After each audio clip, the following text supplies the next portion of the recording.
The NFL is home to several teams that have extremely bright futures and extremely dark futures. So with that being said, in today's video, we are going to talk about 5 NFL teams that as of today, I believe have extremely dark futures. So as I mentioned in today's video, we're going to be talking about 5 NFL teams that in my personal opinion have dark futures. Now with that all said, we are only 3 weeks into the season, so this could mightily change if for whatever reason they start to play very good. But based off everything that I have personally seen, I don't think that's going to happen. However, before we get into the video, around 97% of you guys who watch my content aren't subscribed. So if you guys do go on to enjoy the content or maybe just haven't subscribed yet, go ahead and hit the like and subscribe button. But let's get into the video.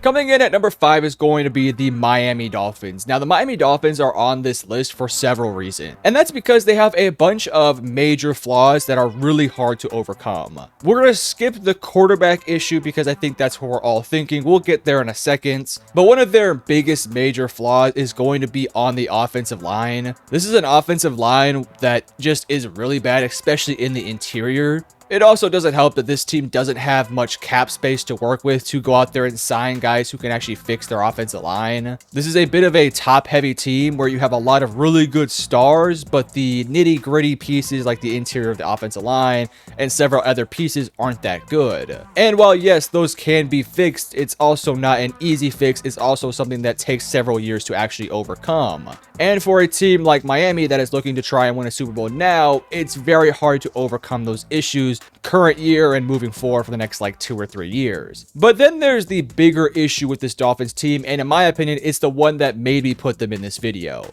And that is, of course, the quarterback situation. Now, when healthy, Tua Tagovailoa is one of the league's best quarterbacks. I think that's pretty safe to say. I don't think Tua is a perfect quarterback. I think he's very much a guy who has mastered the McDaniel system and the offense that he runs. I don't think he's somebody who's very good out of the system. You know, when the play isn't working, I don't think he's going to go out there and make a play like a Mahomes or a Josh Allen. But I do believe that he's a very good quarterback that is very capable if the rest of the team around him is very good. But that's not the issue, in my opinion. The bigger issue is the injuries that he is consistently dealing with, and with those injuries comes the obvious conversations about retirements. And because this Dolphins team just gave this guy an absolute bag, I'm extremely worried about what this quarterback position may look like moving forward. Because even if Tua does not retire and decides to keep playing for this team, there's always going to be that thought in the back of your head of what happens if he gets one more concussion, or what happens if he gets one more head or spinal injury. And when you have a quarterback that you physically fear for his life, that's just not a good answer to try to fix that quarterback room. And even if he was to retire, it doesn't really look all that good for Miami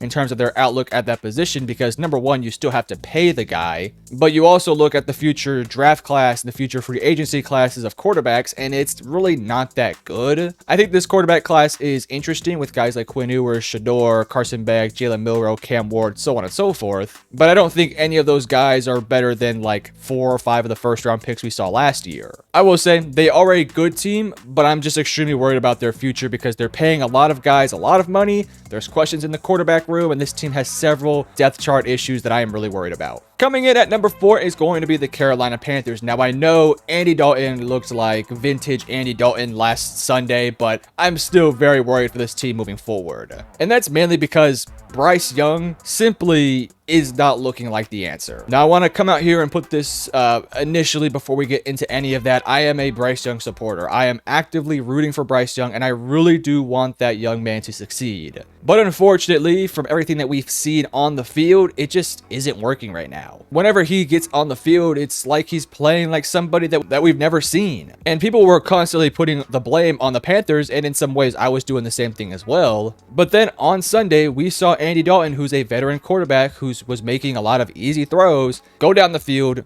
put up points, drive the ball consistently down the field, and ultimately win the game. And sure, they were going up against a bad Raiders team, but I'll be honest with you, if Bryce Young was in that game, I don't think that Carolina Panthers team beats that Raiders team. And whenever you have a guy who you've invested a ton of capital and money and all these different things on, and it doesn't work out, that's going to set your team back several years. And for a team that is already extremely lackluster in talent, this quarterback room kind of just puts an exclamation point on all of their issues. Because defensively, they're probably arguably the worst defense in the entire NFL. They really just lack stars and really good players. And offensively wise, I think their offensive line is actually pretty decent, but their weapons are really poor, and they're also developing a lot of guys. So we'll have to wait and see on a lot of those pieces. When you have a quarterback room that's highlighted by Bryce Young and Andy Dalton, your future is always going to be bleak. Hopefully this team can have a turnaround, because I believe in Dave Canales and I believe in Bryce Young, but it's just going to have to get really fixed really soon if that's going to actually work out. However, coming in at number 3 is going to be the Cleveland Browns. Now, these next couple teams I'm going to have on this list, and hell, you can even include the Miami Dolphins in this one, are teams that actually have a lot of talent and are playoff contenders. They have a couple fatal flaws that really hold them back from being the team they actually want to be.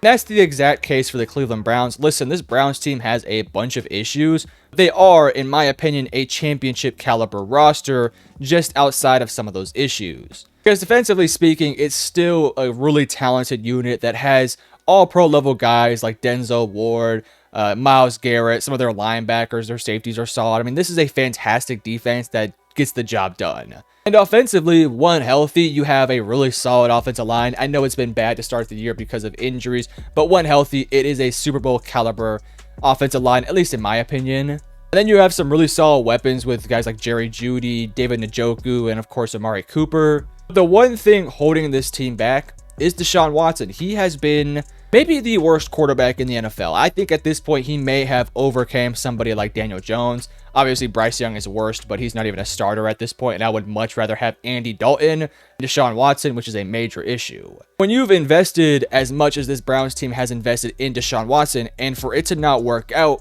puts them in an even worse situation than a team like Miami that's also having some quarterback questions as well. The difference between a team like Miami and Cleveland is Miami actually has a quarterback. His issue is just, can he stay healthy and is he going to retire? But when he plays, he's actually really good. Whereas the question for Deshaun Watson is, can he ever even play decent? Because you're paying him like a top 10 quarterback, but he's currently playing like a bottom 3 quarterback in the league. He's very unaggressive. He's terrible at reading defenses. Yes, he still has athleticism and he can evade the pocket and make some plays with his legs. But if you can't sit back and dissect a defense like every quarterback should be able to do, you are a bad quarterback, simply put. I feel like for this Browns team to actually try to reach their potential, they'd actually be better off just playing Jameis Winston as their starter. Anytime that you are having people say that Jameis Winston should be the starting quarterback of your team, that probably means your starting quarterback is really bad. Because I think the rest of the roster is good enough to actually carry this team to a playoff spot. I feel like Deshaun Watson has been so bad that he actively hurts this team. If I'm the Browns, I would potentially think about different ways to get off the Deshaun Watson contract and just hit the reset button at that quarterback position, because he hasn't just been bad, he's been atrocious, and he's also costing you a crap ton of money, whereas there's other quarterbacks in next year's free agency and next year's draft class that I think could be better than somebody like Deshaun. However, coming in at number 2 is going to be the Jacksonville Jaguars. Now, coming into the season, I had a lot of anticipation and hope that this Jaguars team could actually be something sort of decent. But here we are 3 weeks into the season and they're 0-3 and they're coming off a Monday night beatdown to the Buffalo Bills. Now, similar to the Browns and the Dolphins, I do think there's talent on this team that can amplify them to maybe being a playoff contender. But thus far, through the first 3 weeks, everything that could have looked bad and could have gone wrong has looked bad and has gone wrong. The coaching staff looks completely inept at figuring out how to get this offense and defense going. Trevor Lawrence, who they just paid, looks like a certified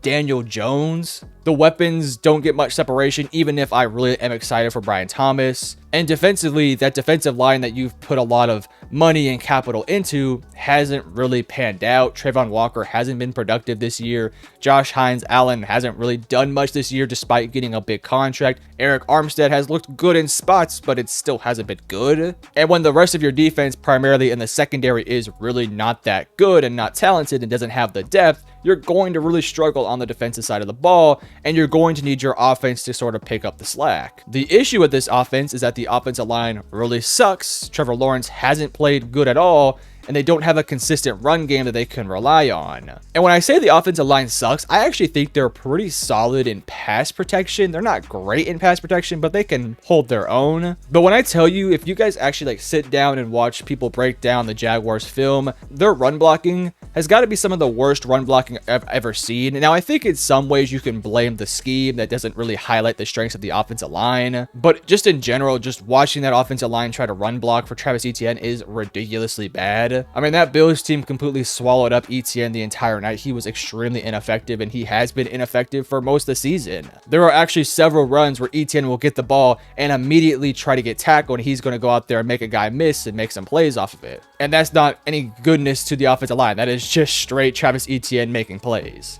But for me, I'm really worried about Trevor Lawrence. This is somebody who was drafted to be a generational talent, drafted #1. Everyone hypes him up, and I think everyone still has a little bit of confidence in Trevor Lawrence to be a good quarterback. But when you actually sit down and look at the statistics and watch a little bit of the film, you realize that he's really not a good quarterback. At least not yet, because he isn't extremely accurate. He doesn't really make good decisions. His pocket presence is solid, but it's very inconsistent. And I think that's maybe the best word to describe Trevor Lawrence, is just inconsistent, because he'll go out there and have a really solid drive where he's picking apart the defense, being accurate, making good decisions, having good footwork. And then he'll have 4 to 5 other drives where his footwork is really bad. He's not trusting his receivers. His accuracy is off, and maybe he has a couple turnovers. And that's an issue for a quarterback that you've invested money into, but you also invested the #1 overall pick on. So for this Jaguars team to actually become something, I think they're going to need Trevor Lawrence to take a big step forward. And I don't know that if that's going to happen unless maybe some scheme change happens that maybe fix some of their issues. However, coming in at #1, it's going to be the Dallas Cowboys. Now, there's a bunch of other teams that you could have put on this list, but ultimately, I think these 5 teams really are going to be looking really bleak in the next couple years.